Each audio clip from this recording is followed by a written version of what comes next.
Hello, everyone, and welcome to The Awardist. I'm Entertainment Weekly Executive Editor Patrick Gomez, and I am joined here today by some EW staff favorites, the Emmy-nominated stars of HBO's Lovecraft Country, Jonathan Majors, Jurnee Smollett, Aunjanue Ellis, Michael K. Williams, and Courtney B. Vance.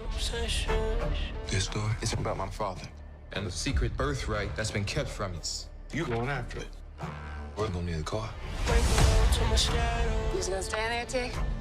This is family business, and families stay together. HBO's Lovecraft Country happened to get 18 total nominations on Emmy Nomination Day. So congratulations. We're here to celebrate you all, but I'm sure you all were celebrating. How much were you all paying attention on Emmys morning? Well, Patrick, for me, I was actually I'd forgotten. It was crazy. So I was at work. I was coming back from work, and my buddy was like, the text message said, expletive, expletive, expletive. Expletive. Hell yeah. Hell yeah. And then they said, bang, bang, bang, bang, bang. I said, what the f going on? And I checked and I went, oh. But then it was bedlam. But no, it kind of slipped my mind. Yeah, just because of the time framing beat. But it was a great surprise. Yeah. I want to know what the expletive was. You could imagine. You right now, I don't know why you can't say what the expletive is. One of the brothers died. Was it polysyllabic or was it monosyllabic? Polysyllabic. Polysyllabic, yeah. Just because they don't want you here doesn't mean you're not supposed to be. Gotta get away. This is an invitation to unmitigated power. Where in the hell did I go wrong with you, boy? I told you to stay away from that damn place. Jurnee, how about for you? What was that morning like? Expletive. Yeah. I was in the hair and makeup trailer. I get a call from my publicist, and I'm like, when they call me, I don't like it. You know, the text is fine. When they call me, I'm like, oh, you know what? Oh, sorry, Courtney. Expletive. So they called me and they were in tears. And I was like, what the hell happened? Oh my God, you're scaring me. And they were like, Jern, you were just nominated for an Emmy. And just like that. And I was like, what? No way. No. And and they're like, Jonathan was nominated. Expletive. And I start screaming, and everyone in the makeup trailer is like, oh my, what's the matter? Are you okay? And Allison Janney, my co-star, she comes over and I'm like, I was just nominated for an Emmy. And she like kisses me and hugs me. And then what was funny is I went on the set because Allison was actually nominated too, but she didn't know. And I literally had to pull up the list to show her that the comedy category for Best Actress had her name. She was like, I didn't think it would happen. She's like in tears about it. That was sweet. Glad you were able to give some good news. Courtney and Aunjanue, I know as we've mentioned, you've been working together. Were you together on that particular day? Expletive. I was buying a chair at a furniture store because my family was coming the next day and I didn't have anywhere for them to sit down. So I was buying a chair in a furniture store and I, like Jurnee said, got a call. And I'm like, why are you calling me? Because it's usually something I've done wrong if someone is calling me, you know what I'm saying? And then I went outside and I called back and it was actually good news this time. And I screamed all down. I guess this is it's North Street here in Chicago, Courtney? Yes. Yeah. I heard you, by the way. And I'm on the 36th floor. I heard you. I'm sure you did. And no, I didn't know that they were announcing it. So it was a nice Tuesday surprise. How about for you, Courtney? I was on the 36th floor and heard from my publicist and was very excited. And I'm just excited for our show. We are a special crew and have gone through a lot to get where we are today. This sounds like a commercial. But I celebrate us. And I know Michael will close us out with the discussions about it, but I heard from my publicist and I was very grateful, thinking back to the pilot and as we were tipping over in the car. Mm-hmm. thinking back to that, where you don't know when you do a show whether or not it's gonna go anywhere. So I'm just grateful. As I'm sure, as you mentioned, everyone is. Michael, as you said, close us out here. What's your story of Emmy's morning? I had got the days mixed up. I thought it was gonna be the next day from the actual day that it was. So I was packing, actually packing to come to LA, California. So I get the news, and my publicist called me and she told me, I said, oh, well, I want to share my good news. So I called my mother. I said, Mom, I got some good news. She says, what? I said, I got nominated for an Emmy. That ain't no shit. Expletive. That ain't no expletive good news for me. I hate that show. I ain't going. I'm like, okay, Mom, I'll talk to you later. She had been my date for the other 3 times, and she's in her 90s, and that was my. I was like, okay, Mom, I love you too. Talk to you later. Expletive. Just trying to get out. Everything is where and as it should be. From God to man to creature. We're surrounded by monsters. I'm doing this to protect us. You can't win this game they setting up for you to play.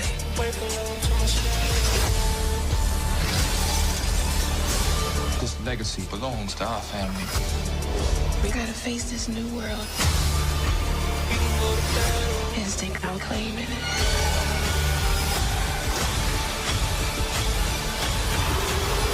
You've mentioned, some of you, the melancholy, the sadness that experience is over. And of course, we'd heard that there was going to be a season 2 and then not a season 2. I'd like to hear from any of you that have stories to share about what you heard that was most rewarding in terms of viewer feedback, fan feedback about what this show gave to them. And I'm sure you also heard outpouring of sadness when we heard that there wasn't going to be more of this kind of story told. One of the things that is so moving to me, one of the things I enjoyed so much about the show is that when the show was premiering, I was in Santa Fe, New Mexico. I was not around. I was not in the culture that I was familiar with in certain ways. But I was just amazed that I walk into my local gym, with a mask on. And there would be people from all walks of life that would just say, oh my goodness, the show and this and this and this. And it was for every single episode. There was a whole demographic of people, that's not necessarily from my culture or my background that was following this show and that was being educated by these stories. And then I hit the airport and it's the homies. And it's like, they're a young, oh, here it is. So I was in LA for a little bit and I was living in the Motel 6. I'll say this and I'll conclude. I was staying in the Motel 6 and just kicking it, prepping for this thing. And I walked out and I was with a buddy of mine, but I walked out and there was this little young black boy. I looked at him and he kind of looked at me and I looked at him and I walked into my hotel room and I went, oh, expletive. I had to run out. I left something. I run out. And when I come out, he's standing there with his mama, right? And she goes, "You're Atticus." And I go, "Yeah." And I go, and I am like, I'm not dressed like Atticus. I'm not in Atticus mode. I'm not in Atticus hue, right? So you're Atticus. And I say, "Yeah." And then a little homie walks up to me, right? And he goes, "Do you live here?" And I say, "Yeah, man. I live right over there, and I show him and he says, "Oh, I live here too." And I say, "Oh, great, man." And then he becomes my little buddy.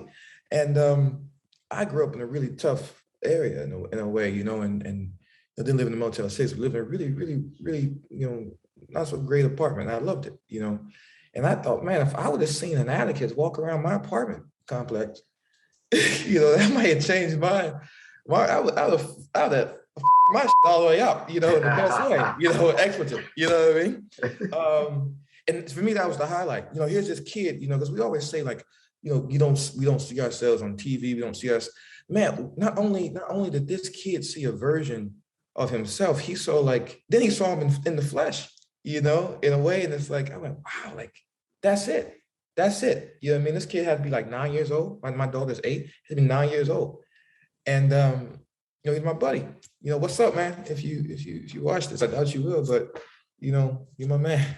That's it. I would like to piggyback on that as well. What Jonathan just said.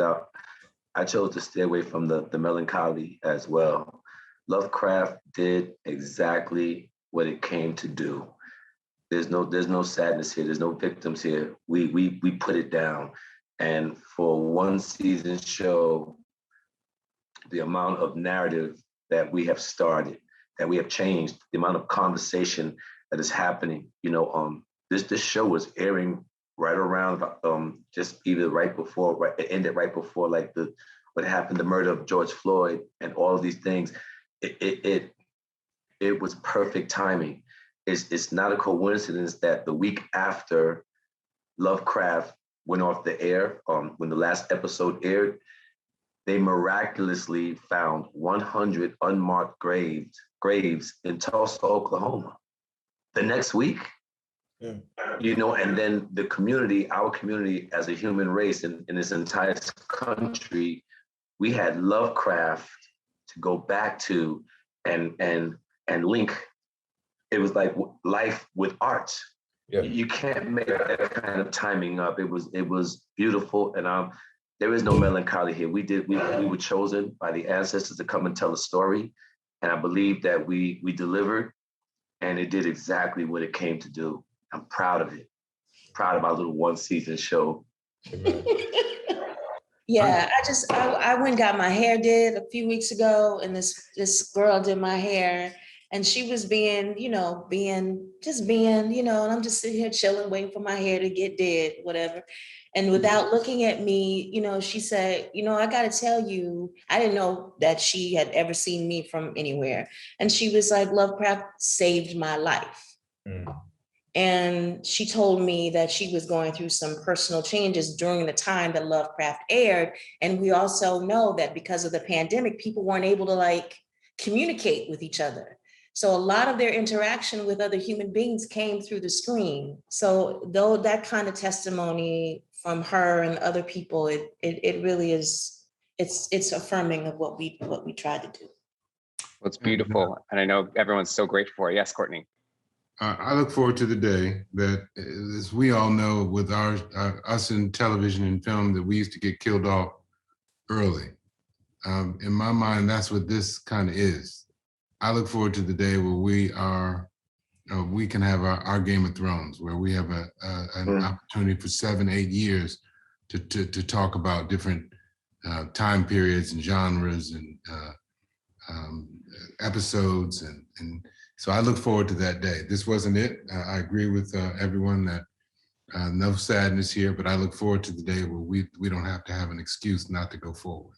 That's beautifully said. And I'm so grateful that we get to see all of you continue to do fantastic work. And I know you all have expressed how excited you are to see everyone continue to succeed. So we know that Lovecraft was just the next stepping stone for all of you in your careers. People should remember that they can vote for each of you for an Emmy. And we hope we will be rooting for you all on Emmy Sunday. I want to thank, again, Jonathan Majors, Journey Smollett, Aunjanue Ellis, Michael K. Williams, and Courtney D. Vance for joining us here on The Awardist. You can check out more Awardist interviews on our Awardist podcast, available wherever you get your favorite audio offerings. And of course, you can always check out more entertainment news and pop culture analysis on EW.com and in the pages of Entertainment Weekly. Thank you all for joining us.